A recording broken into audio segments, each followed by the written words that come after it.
It's your girl Seaman M. I apologize to all. I know you guys have been waiting a long time for another video and I'm sorry. As you can probably tell now, I am at home in the comfort of my own room off of the ship. My contract has ended, I've flown back to Canada, and yeah, my surroundings have changed a little bit. So I wanted to take this opportunity now that I'm back to answer a long list of questions that you guys have been posting for me on YouTube in the comment sections. I think it's only fair that since you've been asking the questions, I answer them. And a lot of you have been having the same questions, so why not answer them all at once so that you guys kind of get everything all together. Let's just kill two birds with one stone. The first question I'm going to cover says, 7 days a week, 10-hour days? If so, how do you have time to see or do anything? So yes, I have mentioned before that you do work absolutely every day that you're on the ship. There aren't any days off per se, there's mere hours off. But when you are in port, you're obviously going to have less hours than when the ship is at sea. When the ship is at sea, you're on board, all the guests are on board, so we do a lot of working. But when we're in port, there's more of an opportunity to be able to go off and see things, do things. The guests are out, therefore we can go out as well. Not all of us. People need to stay back and work. You know, some days you're gonna have to stay on, some days you're gonna get to go off. It's kind of that work-life balance. Work hard, play hard. What do I bring? Okay, I'm gonna have another video. I'm totally gonna go over everything that I packed. But essentially, you're gonna want your basics. You're not gonna need a lot.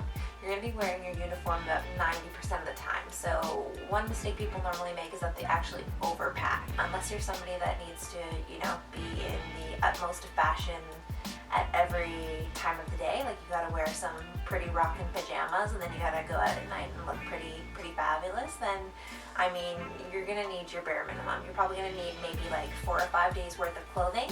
Because remember, you can wash things. There's a laundry when you're on board. And then undies, you probably need about 2 weeks worth of bras, if you're a girl, underwear, socks, because at the end of those 2 weeks you can go and wash them and reuse them again. Then your basics, your toiletries, that sort of thing. Everything else is sort of job specific, like what kind of shoes you're going to bring, if there's anything extra that you need to have. For my job, just to give you an idea, we need to have a pair of black shoes to go with our more formal evening uniform, as well as a pair of white sneakers or runners to go with our daytime uniform. So depending on what your job is, you're going to need certain things. My best recommendation is if there is something specific that you think that you need to bring along, ask whoever hired you for the email for your boss. Your boss will have a ship email that you can then contact them and ask them, hey, I'm coming on board. Is there anything that I need to bring? Can you explain how tired you are after a 6-month contract of work? Pretty tired. It is pretty tough working absolutely every day, but we do get that 2 months off at the end, so it's like a nice big breath of fresh air. I mean, I might look a little bit tired now because I just got off the ship, but I mean, it's all kind of coming back to me. Life is coming back to me. It's not like we don't sleep when we're on there, but it is, you know, draining having to go to work every single day.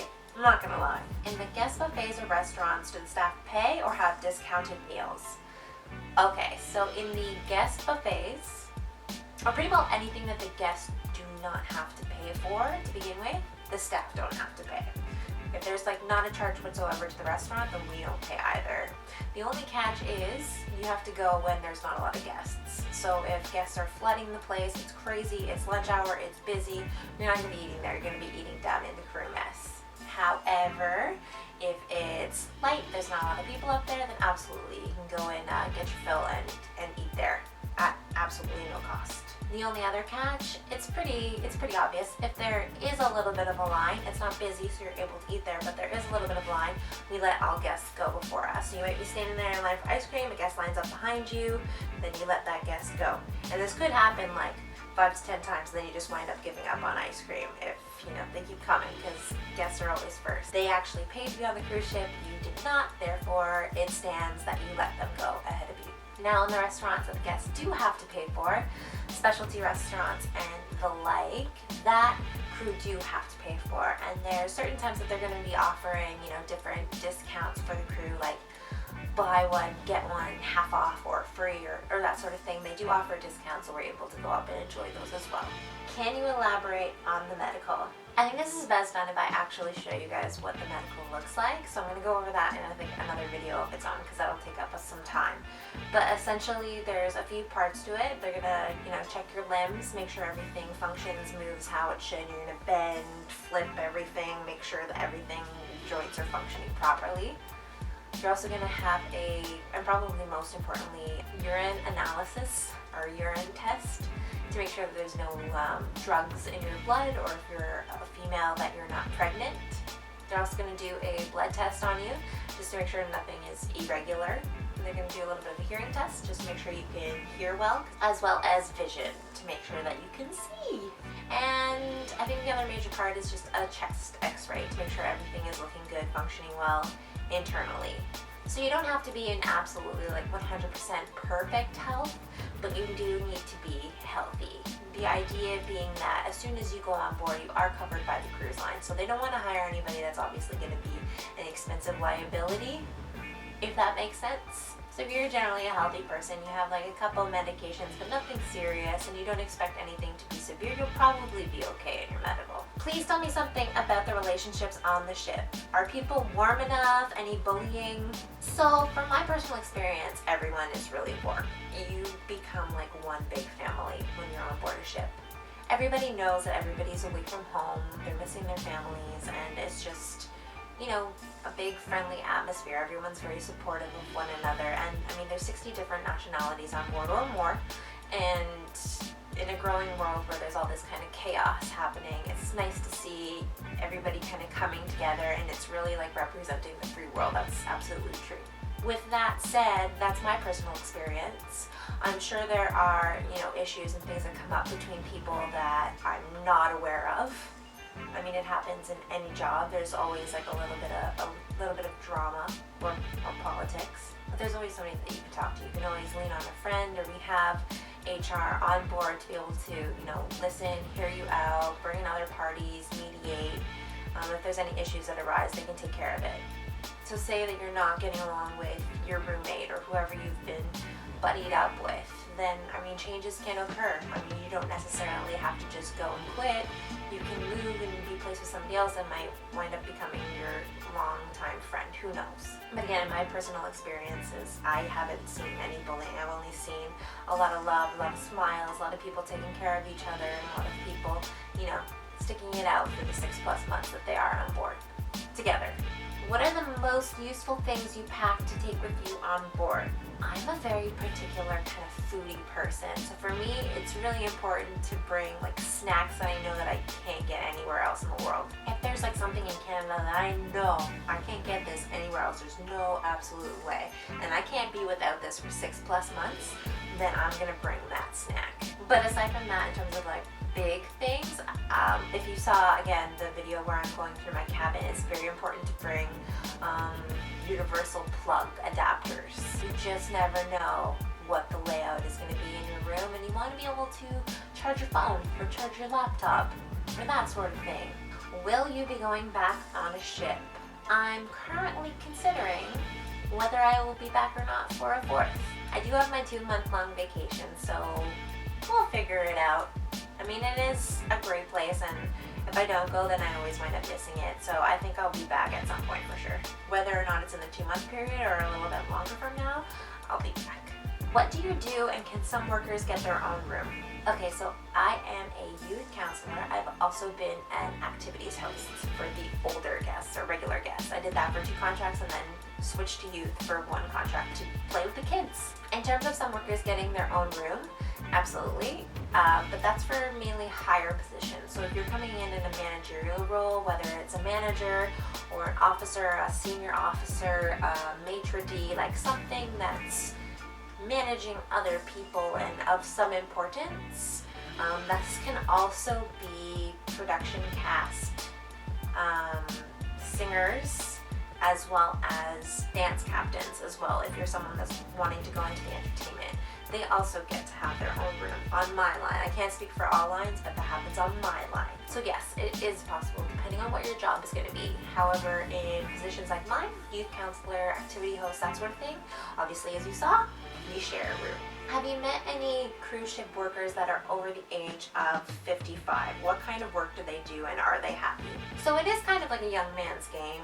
Predominantly, you'll meet a lot of people that are, young, fresh out of university, have a degree, and just wanted to travel the world and make money whilst doing it, while their friends pay to travel the world. So you'll see a lot of people doing that. However, there are people that are a little bit older as well. Generally people who are officers, captains, they're definitely going to be like 40 plus, majority speaking. These are people that have like well-defined careers, have been working at it forever, and they're a little bit more up there than others. But I have seen people as well working in the dining room. There's even a 50-plus-year-old youth counselor that works with us as well. How can I contact the people who do the interviewing? Usually on the cruise line website, they will list the hiring partners and list them by country that they operate in. So you would just find your country and contact that hiring agent. That would be your easiest way around it. Like I said before in another video, cruise lines rarely just hire straight off of their own website. If you try emailing them directly, you're probably not going to hear anything. They usually go through the agents first. So the agents will vet you. They'll say that you're awesome. They'll put you forward to them, and then they'll contact you from there. What exactly are the jobs? Cleaning, serving? Do you need previous experience? The jobs are everything. Everything that you can imagine would go into either moving a ship or a hotel operation. So in terms of like the hotel side, you could be a manager, you could be running like the front desk, the guest relations area. You could be cleaning, you could be in F&B, serving, maitre d', anything that would kind of go into a dining room operation. You could be a chef, you could be various levels of a chef, an executive chef all the way down to just learning how to be a chef, a pastry chef. You could be anything in that realm. You can be in entertainment like me, you could work with the kids, you could work with the guests, hosting activities, playing games, that sort of thing. You could also be a singer, you could be a dancer, you could be an AV technician working on the sound and lighting. If you are into finances, you could be a financial controller, you can be in inventory management. And then that's just, one side, one scope of it all. You could also be working on the bridge. If you're more of an engineer type, you could be down below. It's just kind of like what your passion is and what your previous experience is like. And finally, is the fruit on board of good quality? I'm a fruitarian. I eat mostly bananas, watermelon, grapes, oranges, cherries, plums, etc. Do they have a wide variety of fruits on board? Yes! In terms of what we have in the crew mess, on my ship again specifically, we usually have an offering of oranges, bananas, apples, and like different types of melon, like honeydew melon, that sort of thing. And then when you go up to the guest areas, there was a little bit more, sometimes like pineapple, watermelon, kind of added on to what I just said. And those would be like the main fruits that I would always see around. But I know that there's more existing on the ship because whenever guests get fruit baskets, there's also kiwis and grapes and strawberries and that sort of thing as well. So with you being a fruitarian, I guess if you were to be on board and in that situation, you just probably want to reach out to the chef, the hotel director, somebody of position that can help you get the things that you need either into the mess or for you personally. So thanks as always for watching, guys. I hope this has been helpful for you all. If you have any other questions, feel free to post them below and I'll eventually get around again to answering them all, maybe in another Q&A video as such. I hope that, someone else's question has maybe been your own question and it's helped you in some way.